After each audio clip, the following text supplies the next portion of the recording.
One of the first questions I get is, which iPad should I buy? So let's take a look at what's available.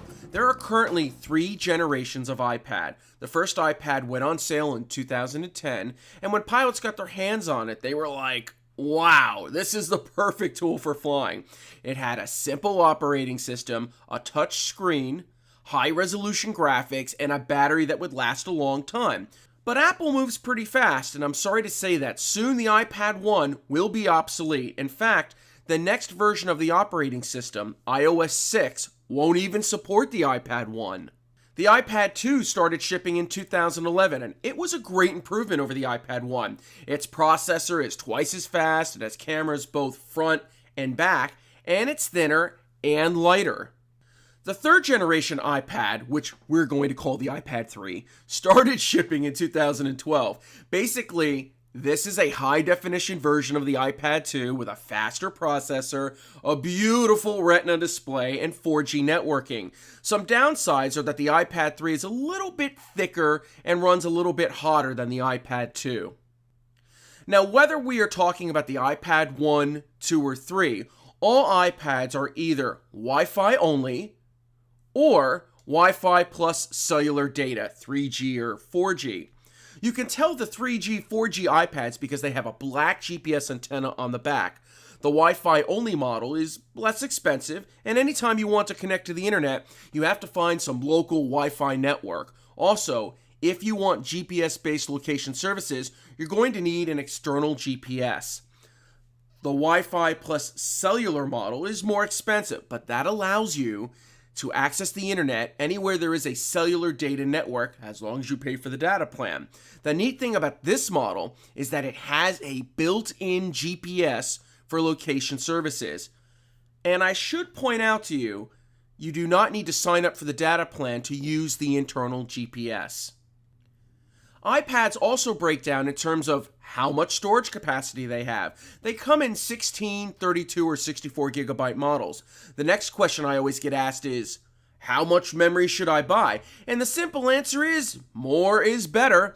But if you are running aviation applications, you should have at least 32 gigabytes, or better yet, 64 gigabytes to hold all the chart data you will be downloading. Each app with chart data can require up to 8 gigabytes, and you might need to install 2 or 3 of these apps to create what we call a total chart solution. The battery life of the iPad is generally quite good, but you should recognize that turning on different radios or having the screen brightness set too high can shorten the battery life. For example, with a normal battery life of around 10 hours, if I were to turn on the 3G, 4G radio, the battery life might drop to 9 hours. And turning on Wi-Fi might further decrease it to 8 hours. Turning on the Bluetooth might further decrease battery life beyond that. So it's important that you make sure you always fly with a charged battery and an additional power source available. Now let's talk about charging those batteries. The iPad comes with a wall charger, but that charger provides a high-power USB port. As you can see, it provides 10 watts of charging power, which is the equivalent of a 2.1 amp USB port. You can get 12-volt chargers for the iPad as well, which is a good idea if you want to power your iPad in the aircraft. This is a really cool adapter we found at Sporty's that can charge both an iPad and a regular USB device, like an external GPS. But I have a caution for you. You may find that all of those USB chargers you have lying around your house will not charge the iPad effectively. And that means your iPhone or iPod chargers won't work. And if you have any older Macs around the house, take note, they won't charge your iPad. And almost all PCs also won't charge your iPad. The flip side is that your iPad charger will charge your iPhone. Now, some people I know have thrown away all of their iPhone chargers and replaced them with iPad chargers so they won't get hosed. If you don't want to do that, then at least mark your iPad charger clearly so you don't get caught by surprise with a dead iPad. Now, there are some limitations to using the iPad. The first is that the internal GPS is simply not very good for aviation usage. It has a pretty slow refresh rate, and it's easily blocked when in the cockpit. It's much better to use an external GPS, which we will talk about in our peripherals segment. The screen can be difficult to see at times. It is subject to glare during the day, so consider getting an anti-glare screen protector. And at night, the screen can remain pretty bright. We will discuss how to manage screen brightness in our night operation segment.